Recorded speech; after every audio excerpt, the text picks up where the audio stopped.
that integrate voice and data functionalities better than traditional POS services have provided by ILEX. Here's just a quick chart.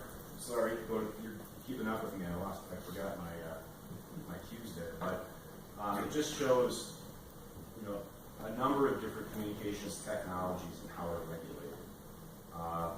Wireless, subject basically only federal regulation. Nomadic and VoIP, again, basically, or non-interconnected nomadic VoIP, essentially not regulated.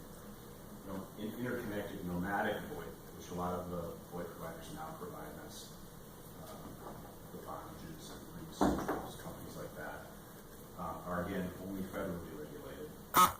However, fixed VoIP is federally regulated and state regulated.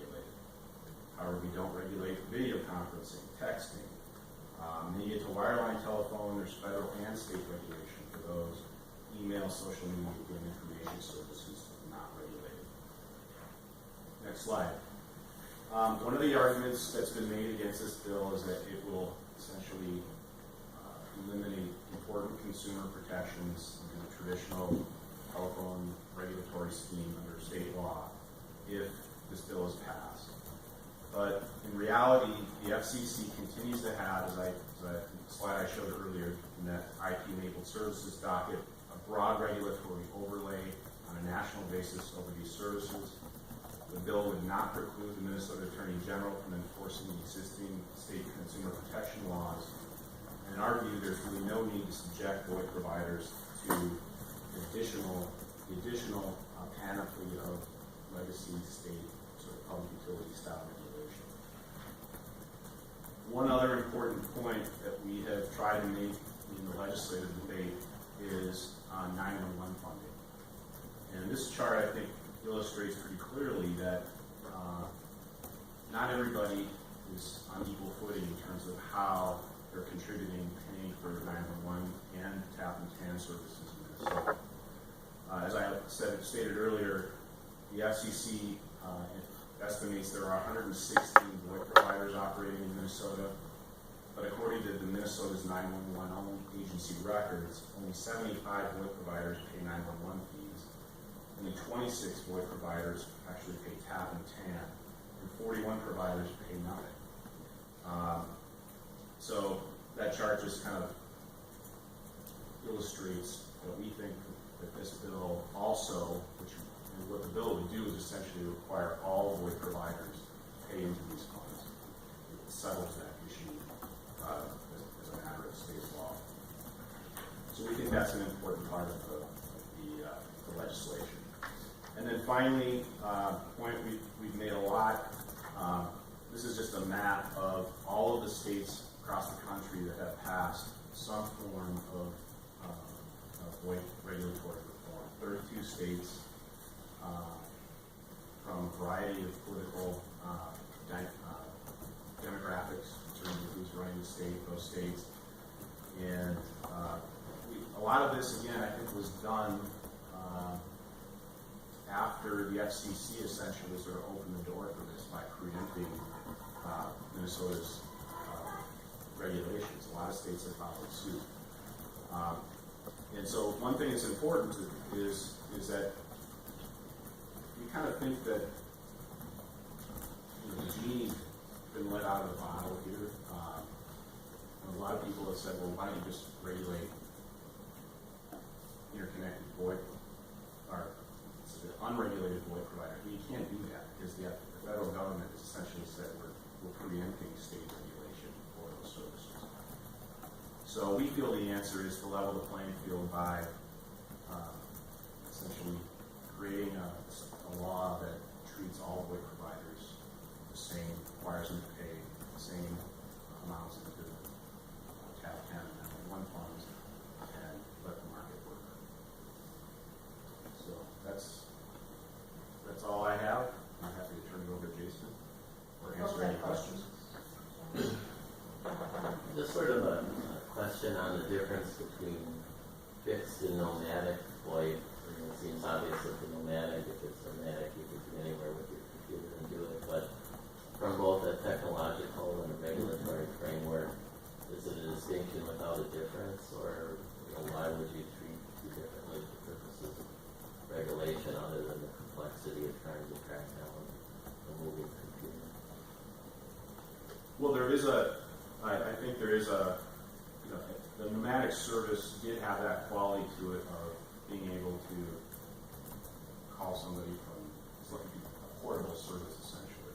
And so that did sort of open the door to the impossibility doctrine. The fixed VoIP, the primary argument for the fixed VoIP is that it is an information service because it does process information by transforming the protocol of the service.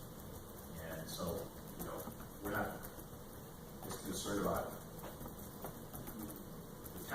the technological distinction is important in terms of how some of these cases are playing out. But as a policy matter, we do feel that putting them on a level of regulatory playing field is important. Treating them the same in terms of, from a competitive and policy standpoint, is an important public policy objective for us to achieve. So it's, we can't help how the whole line of cases has developed, and we can't help the fact that certain distinctions have been made by regulators and among sort of different jurisdictions that have been looking at this issue on different grounds. But I think the point you're getting to is that in the end game for us is that you need a competitive regulatory playing field, and right now there isn't. Yeah, that's sort of what I was looking at was, you could almost say it's all nomadic, link. I mean, businesses obviously want a fixed location and telephone equipment in their fixed locations, but the reality is it would be pretty easy to take that number and make it portable and say link, but for the fact that the business or the residence, is in a fixed location, it really still is a portable service. So that was sort of my question, and I hear what you're saying, which is the principal legal argument is really that it's changing the data from one to another, which puts it in the preemption. So if you could go back to the first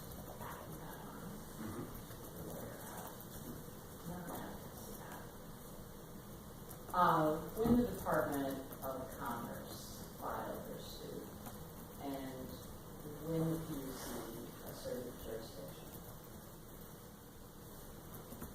fundamentally at the heart of that, what's the argument that they make? Fundamentally, the argument is that the FCC has not preempted regulation over fixed VoIP services because it has not classified the services as information. Okay, so let me ask you differently. Why? What's the advantage to the state to regulate in that way? Is it? I'll let you answer. Well, I think the state believes that there are important consumer protections under the traditional public utilities model. But to be honest, there hasn't been a lot of activity in the telecom arena. There's been no sort of consumer human cry about VoIP services. It's a pretty remarkably clean regulatory history for these services in Minnesota. So I think there's a fear factor there among the regulators that's not founded in any kind of real rational policy basis or evidence that there's a problem. And so I guess to me it's an irrational fear that if they don't continue to try to hold on to public utilities regulation, even over a subsector of the industry, that somehow things are going to go awry and we'll have an unregulated service out there that can do whatever it wants. And the reality is that's just simply not true. Tony, just to follow up on Margaret's question, would you help the task force understand a little more detail what those consumer protections are? Could you give us a couple examples of the consumer protections that the state is concerned Minnesota maximize use, that informed their decision to